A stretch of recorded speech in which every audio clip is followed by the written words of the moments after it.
ہائے friends, آج JF-17 سے related update کے ساتھ آپ کی خدمت میں حاضر ہوں۔ JF-17 بلاک 3 سے ریلیٹڈ ایک نئی خبر یہ آئی ہے کہ جو پاکستان کے ایئر چیف ہے، ایئر چیف مارشل مجاہد انور خان، انہوں نے ایک ریپیوٹیڈ چینز ڈیفنس ویکلی کو انٹرویو میں کہا ہے کہ JF-17 کا بلاک 3 جو ہے 2019 کے اینڈ پہ اس کی فرسٹ بیچ کی پروڈکشن سٹارٹ ہو جائے گی، اور جو بلاک 2 ہے وہ اس کا last batch about end of June 2019 تک ڈیلیور ہو جائے گا، جو غالباً 12 جہاز ہیں۔ اچھا، جو بلاک 3 ہوگا اس کی بہت سی اپڈیٹس ہیں، لیکن جو امپورٹنٹ اس میں فیکٹر ہے جس کا زیادہ پوچھا بھی جاتا ہے وہ اس کا ریڈار ہے۔ اس کا ریڈار ایکٹیو الیکٹرانکلی سکینڈ ارے یعنی کہ ایسا ریڈار ہوگا، جو کہ اس رپورٹ کے مطابق 3 مارچ 2020 تک فائنلائز ہو جائے گا، جس کا اوریجن چائنا ہی ہے۔ اچھا، ابھی تک جو ٹوٹل پروڈکشن ہے وہ 50 بلاک 1 جہاز ہیں، 50 یعنی کہ، اور 62 بلاک 2 جہاز ہیں۔ یہ بنتے ہیں تقریباً 112، جبکہ اسی خبر کے مطابق کرنٹلی جو ڈپلائڈ جہاز ہیں وہ 85 بلاک 1 اور 2 ہیں، یعنی کہ 85۔ تو شاید اس بلاک 1 اور 2 کی 112 کی فگر میں انڈر آرڈر جہاز بھی شامل ہیں، اس وجہ سے یہ انوملی سامنے آ رہی ہے۔ اچھا، بلاک 3 کے فیچرز پہ بات کی جائے تو ایسا ریڈار کے علاوہ اس میں نیا الیکٹرانک وارفیئر سسٹم لگایا جائے گا جسے EW سوٹ کہا جاتا ہے۔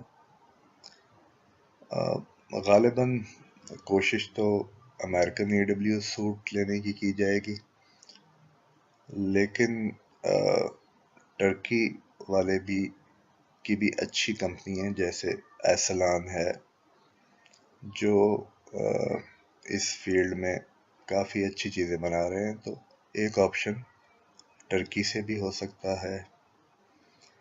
ایون سویڈن جیسے ملک کو بھی اپروچ کیا جا سکتا ہے، کیونکہ ان کے گرپن جہازوں پہ بھی جو EU سوٹ ہے وہ بڑا بہتر سمجھا جاتا ہے، جیسے کہ پاکستان کا کچھ حد تک EW سوٹ جو ہے وہ ایواکس سیپ 2000 پہ بھی ہے، اور جس کا پاکستانیوں کو ایکسپیرینس بھی ہے۔ اچھا، اس کے ایوانکس اپ گریڈڈ ہوں گے بلاک 3 میں، اور 3 axis fly by wire digital flight control system ہوگا، یعنی کہ فلائی بائی وائر تو کافی عرصے سے فائٹرز آ رہے ہیں۔ F-16 پہلا فیمس فلائی بائی وائر جہاز تھا جو اس میں یہ ٹیکنالوجی تھی۔ تو 3 ایکسس جو ہے ایک ایڈوانس فارم ہے اس فلائی بائی وائر سسٹم کی، اس کی وجہ سے جہاز زیادہ تیزی سے مینوور کیا جا سکتا ہے، اور اس کا تھوڑا سا ٹیکنیکل چیز ہے، لیکن میں جتنا سادہ لفظوں میں آپ کو بتا سکتا ہوں وہ بتاتا ہوں کہ اس کا سینٹر جو فلائی بائی وائر جہاز ہیں، ان کا سینٹر آف گریوٹی جہازوں کا جان بوجھ کے اس کا آؤٹ کیا ہوتا ہے تاکہ وہ زیادہ بہتر طریقے سے مینوور کر سکیں. لیکن کیونکہ وہ سٹیبل جہاز نہیں ہوتے تو ہر time fly by wire system جو ہے وہ جہاز کو بیلنس کر رہا ہوتا ہے. لیکن اس ان بیلنس جہاز کا فائدہ یہ ہے کہ آپ اسے بڑی تیزی سے مینوور کر سکتے ہیں پرانے جہازوں کی نسبت. اچھا، اس میں جو ایک اور امپورٹنٹ چیز ہے وہ helmet mounted display and sight system ہے. یہ بھی کلوز ڈاگ فائٹ میں بڑا ہی امپورٹنٹ سسٹم ہے، جس سے جس طرف بھی پائلٹ دیکھ رہا ہو اس طرف اس کی گن میزائل اس طرف وہ لاک اپنی ہیلمٹ کے ذریعے ہی جس طرف دیکھ رہا ہو لاک کر کے فائر کر سکتا. اس میں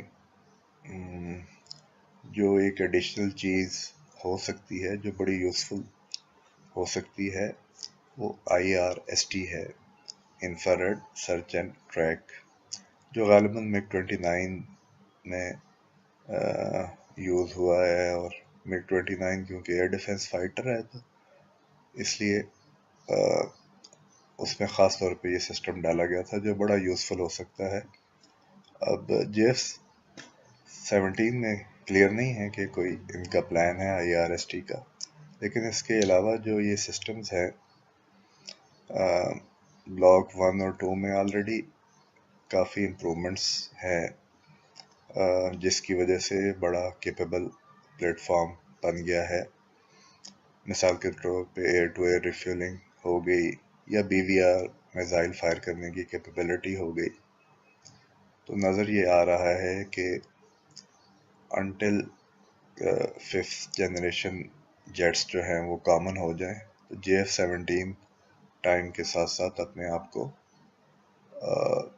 امپروو کرتا رہے گا، کیونکہ 5th جنریشن پہ جانے کے لیے ایک بالکل نیا ڈیزائن چاہیے ہوگا جو کہ ریڈار ویڈنگ بنانے کے لیے آپ کو اور طرح کا جہاز کی شیپ بنانی پڑتی ہے. اس لیے موسٹ پرابلی وہ پروجیکٹ تو بالکل اس سے علیحدہ ہوگا، لیکن جب تک اس کو ایڈوانس کیا جا سکتا ہے تو اس کے بلاک ممکن ہے کہ بلاک 3 کے بعد بھی کوئی اس کا بلاک آئے، کیونکہ اتنے بڑے نمبرز میں یہ پروڈیوس ہو رہے ہیں. تو ہم یہ دیکھ سکتے ہیں کہ فیوچر میں بلاک 1 کو بلاک 2 پہ لے کے جائیں گے، پھر 2 کو 3 پہ لے کے جائیں گے. تو یہ ایک لانگ ٹرم میں یہ پروجیکٹ جو ہے اس طرح سے چلتا رہے گا. تو آج کے لیے اتنا ہی. نیکسٹ ٹائم کسی نئے انٹرسٹنگ ٹاپک کے ساتھ حاضر ہوں گا. Take care.